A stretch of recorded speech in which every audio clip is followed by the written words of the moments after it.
Saya cari-cari makanan di meja tuh pada padas, maka padas mana keras. Saya nih kada bisa nalan nasi keras 13 tahun guru bisanya mulai makan nasi ini berangkat haji 2005-2006 di pesawat mulai kawa sampai weh ini kada peti kawa kada nalan nang keras.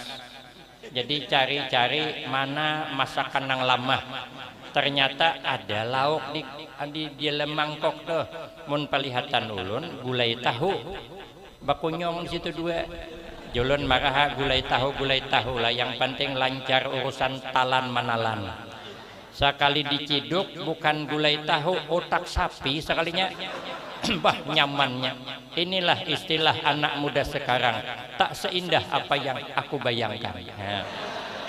Awak membayangkan gulai tahu, sekalinya otak sapi. Rupanya ke Umairah itu tadi suka juga ambil dinang sehimpilnya. Akhirnya makan duduk beganding, lauk satu mangkok. Ustadz Anwar dibilimbo kudakan. Di kudaknya kami lihat makan.